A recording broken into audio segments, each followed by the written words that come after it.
Hello everyone, আজি আমি আকৌ এটা কোৱেশ্চন লৈ আহিলো JEE মেইনছৰ প্ৰিভিয়াস ইয়াৰ কোৱেশ্চন 2025 ত আহিছিলে JEE মেইনছ 2025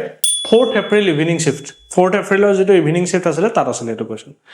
কি দিছিলে let a equal -3 -2 -1 0 1 2 3 and r be a relation on n a defined by x r y if and only if 2x minus y equal 0 belongs to 0 1 let l be the number of elements in r and m and n be the minimum number of elements required to be added in R to make it reflexive symmetric respectively find L plus m plus n. So no doubt question korte ami bahut fast koribo lage kintu amar video tot ami etai question discuss korim details of discuss korim aru okoman time lagibo kyo time lagibo kyono ami horu bostubur moi koi jabole try korim aru moi ei videos khini ekhane ei karone banai asu jate tomaloke যেতিয়া 11 12 পঢ়ি আছা 11 12 ৰ মাজত যাতে কেতিয়াবা অকমান সময় পালে ভিডিও এটা চাই ললা এটা কোৱেশ্চন শিকি ললা এনেকে শিকি যাবৰ কাৰণে যদিহে তুমি ওভাৰঅল 11 এণ্ড 12 ত যদি তুমি ধৰা 1000টা কোৱেশ্চনো যদি প্ৰিভিয়াস ইয়াৰ কৰি গলা 1000টা ভিডিওছো যদি প্ৰিভিয়াস ইয়াৰ চাই গলা তেতিয়া তোমাৰটো প্ৰিভিয়াস ইয়াৰ কোৱেশ্চন হৈ গল তো হেতুৱে মোৰ মোটিভ হেতুৱে আমাৰ এই চেনেলটোৰ মোটিভ থাকিব প্ৰিভিয়াস ইয়াৰ কোৱেশ্চনৰ ক্ষেত্ৰত সো এই কোৱেশ্চনটোলে আহো প্ৰথম কথা সেটটো তোমাক দিয়া থাকিলে তোমাক কৈছে যে এই সেটটো এটা পৰা এটা ৰিলেশন বনাব লাগে কেনেকুৱা ৰিলেশন যাতে 2x - y belongs to 0, 1 তাৰ মানে ৰিলেশন মানে তো তোমালকে গম পায় ৰিলেশনত সদায় কি ষ্টাইলত থাকে এলিমেন্টস বোৰ x, y ষ্টাইলত থাকে পেয়াৰ হৈ থাকে পেয়াৰ মই একদম বেসিক্সৰ পৰা ক'বলৈ ট্ৰাই কৰিম হা একদম বেসিক্স জুনে একেবাৰে এসএসও নাজানা বহুত ভালকে হিহঁতৰ কাৰণেও এখিনি কোৱেশ্চনছ হ'ব হিহঁতেও যাতে আগবাঢ়ি যাব পাৰে সো ইয়াতে পেয়াৰ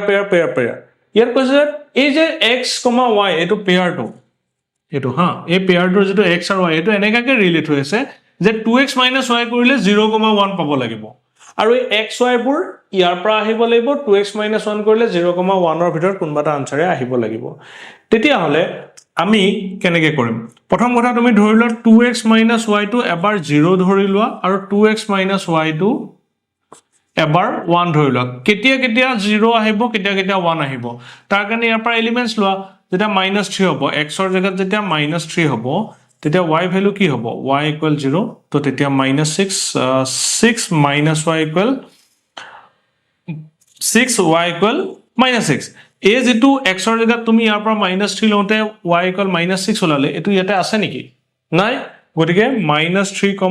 -6 পেয়াৰটো তোমাৰ লব নালাগে হেতু ইয়াতে নাই তোমাৰ ৰিলেশনটোত হে পেয়াৰটো নাই কিন্তু তাৰ নেক্সট যদি মই চাও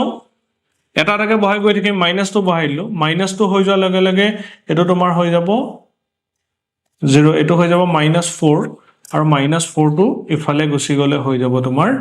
-1 = 4 y = -4 still এটো ইয়াত আছে নেকি -4 টো তাত আছে নেকি নাই গতিকে -2 x ৰ জায়গাত y জায়গাত -4 এই পেয়াৰটো নহব এতিয়া x ৰ জায়গাত আমি লাহেকে বহাই দিম এটাটাকে বহাই গৈছে -3 বহালো -2 এবাৰ -1 বহাই দিম -1 বহাইলে হৈ যাব -2 হি ইফালে গুছি যাব +2 আৰু আনসাৰটো আহিব -2 ইফালে গুছি গলে ইয়াতে আছে নে আছে তাৰ মানে তোমাৰ ৰিলেশনটোৰ তোমাৰ যেটো ৰিলেশন আমি ৰিলেশন দিয়া লিখি যাম তোমাৰ যেটো ৰিলেশনটো প্ৰথম এটা তুমি এলিমেন্ট পাই গলা that is -1 -2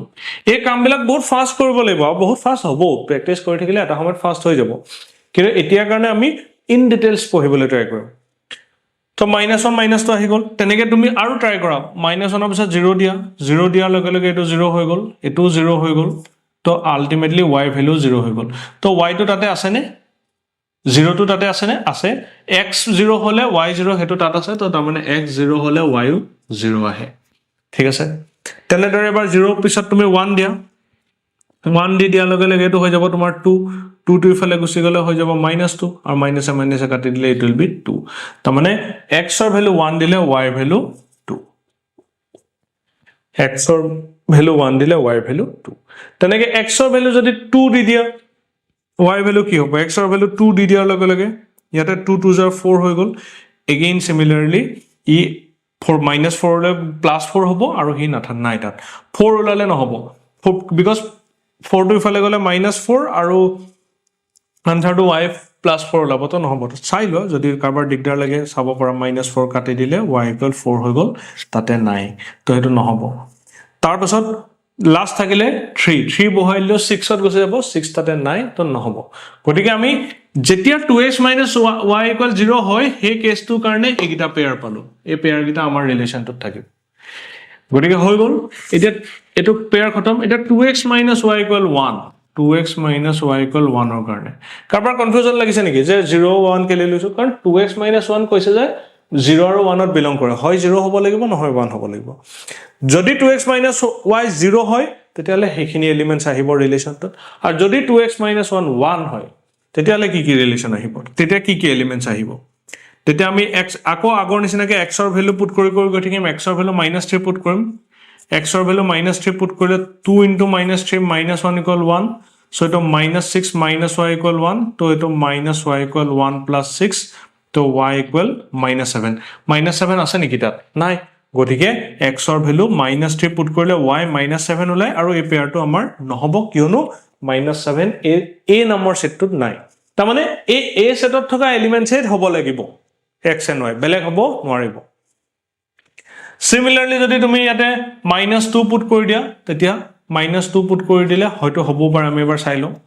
-2 পুট কৰি দিয়া লগে লগে তুমি পাই যাবা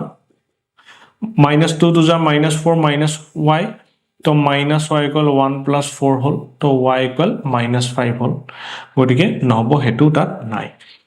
তাৰপিছত তুমি -1 পুট কৰা -1 পুট কৰিলে হ'ব নেকি -1 পুট কৰা -1 পুট কৰি দিয়া লগে লগে তোমাৰ হৈ যাব -2 - y = 1 তো তোমাৰ -1 = 1 + 3 তাৰ মানে y = 1 + 2 y = -3 গতিকে -3 তাতে আছে হেতু পেয়াৰ হ'ব তাৰ মানে x ৰ ভ্যালু যেতিয়া -1 হয় y ভ্যালু -3 Similarly x ৰ ভ্যালু যেতিয়া 0 হ'ব y ভ্যালু -1 ওলাব x ৰ ভ্যালু 0 হলে y ভ্যালু -1 ওলাব নিজে চাই লবা এটা 0 পুট কৰিলে y ভ্যালু -1 ওলাব Similarly x ৰ ভ্যালু 1 হলে y ভ্যালু 1 ওলাব x ৰ ভ্যালু যেতিয়া 1 হ'ব y ভ্যালু 1 এ ওলাব আৰু x ৰ ভ্যালু যদি 2 হয় তেতিয়া y ভ্যালু কি হ'ব 3 হ'ব x ৰ ভ্যালু 2 হলে y ভ্যালু 3 হ'ব আৰু তাৰ পিছত কি থাকিলে x ৰ ভ্যালু যদি 2 হয় x ৰ ভ্যালু যদি 3 হয় 3 * 2 = 6 নহব গতিকে আমাৰ এইকিটা পেয়াৰে আহিলে আমাৰ ৰিলেশ্যনটোত গতিকে আমাৰ ৰিলেশ্যনটো আমি পাই গলো এইকিটা পেয়াৰে আছে তাত এটোৱে হল আমাৰ ৰিলেশ্যন এতিয়া তোমাক কৈছে যে কোৱেশ্চনটো যে l be the number of elements in R আৰত কিমানটা এলিমেন্টস আছে কেটা এলিমেন্টস আছে 1 2 3 4 5 6 7 7টা তো তাৰ মানে l = 7 হৈ গল তাৰ পিছত কৈছে m and n be the minimum number of elements required to be added in R to make it reflexive ইয়াক ৰিফ্লেক্সিভ বনাবৰ কাৰণে ইয়াত আৰু কিমানটা এলিমেন্ট এড কৰিব লাগিব ৰিফ্লেক্সিভ হবৰ কাৰণে তোমালোকে জানা যে একে একে পেয়াৰ থাকিব লাগিব লাইক 0 0 ইয়াত যিমান কিটা নাম্বাৰ আছে সবৰ কাৰণে একে একে পেয়াৰবোৰ থাকিব লাগিব তাৰ মানে ইয়াত 0 ৰ কাৰণে এই 0 টোৰ কাৰণে 0 0 আছে দেখিছা 0 0 একে একে নাম্বাৰ তাৰ পিছতে 1 টোৰ কাৰণে 1 1 আছে দেখিছা একে একে নাম্বাৰ গতিকে ইয়াত একে একে নাম্বাৰ আৰু কি নাই -3 কাৰণে -3 -3 নাই -2 কাৰণে -2 -2 নাই তেনেকে বাকি কিটাও নাই হে কিটা দি দিব লাগিব তাৰ মানে -3 কাৰণে -3 -3 -2 কাৰণে -2 -2 -1 ৰ কাৰণে -1 -1 আৰু 2 কাৰণে 2 2 3 কাৰণে 3 3 গতিকে কেটা দিব লাগিব 1 2 3 4 5 অকল 0 আৰু 1 হে আছিল তাত 0 আৰু 1 ৰ কাৰণে হে আছিল বাকি পাঁচটাটো নাই বাকি পাঁচটাৰ কাৰণে দিব লাগিব বুজি পালা তাৰ মানে ইয়াত আমি লগাই দিলে হে ৰিফ্লেক্সিভ হৈ যাব যদি তুমি ইয়াত লিখি দিয়া -3 -3 -2 -2 এনেকে যদি লিখি যোৱা এইবোৰ তেতিয়া হে ৰিফ্লেক্সিভ হৈ যাব তেনেকে কিমানটা পেয়াৰ আহিব পাঁচটা কেলে এটা দুটা তিনটা চাৰিটা পাঁচটা গতিকে m ৰ ভ্যালু 5 m ৰ ভ্যালু 5 m ৰ ভ্যালু আমি কিমান পালো 5 আৰু n কি হৈছে n be the number of elements required to be added in R to make it reflexive and symmetric symmetric কৰিবৰ কাৰণে কিমান এলিমেন্টস লাগিব symmetric কেতিয়া হয় যেতিয়া এটা পেয়াৰৰ তাৰ উল্টা পেয়াৰটো তাত থাকে -1 -2 তাৰ উল্টাটো তাৰ মানে কি -1 -2 ৰ উল্টা পেয়াৰটো কি -2 -1 মানে পজিশন কিটা এক্সচেঞ্জ কৰিলে যেটো পাও হে পেয়াৰটো আমাক লাগে হেতু ইয়াত আছে নে নাই গতিকে এটো যদি আমি ইয়াত দিব হয় তেতিয়ালে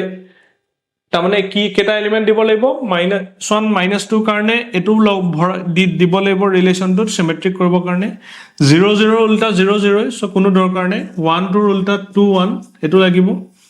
-1 -3 -3 -1 0 -1 or -1 0 আৰু 2 3 3 2 গতিকে এই পেয়াৰ গিটা 1 2 3 4 5 6 এই ছটা পেয়াৰ যদি মই তাত লিখি দিও হে সিমেট্ৰিক হৈ যাব কেলে কাৰণ -1 -2 ৰ উল্টাটো পাই যাম 1 ৰ উল্টা 2 1 পাই যাম -1 -3 ৰ উল্টা -3 -1 পাই যাম 2 3 উল্টা 3 2 পাই যাম 0 -1 ৰ উল্টা -1 0 পাই যাম তাৰমানে হেখিনি এলিমেন্টস তাত সময় দিলে হে সিমেট্ৰিক হৈ যাব কেটা হল 1 2 3 4 5 পাঁচটা so n equal 5 গতিকে 7 plus 5 plus 5 answer is 17 option A is the correct answer বুজি পালা একদম ইজি আছিল দেখিবলৈ টান লাগে যে এই কোৱেশ্চন বিলাক কিন্তু একদম ইজি গতিকে আজি আমি এই কোৱেশ্চনটো চালো তাৰ নেক্সট ভিডিওত আৰু এটা কোৱেশ্চন চাম ঠিক আছে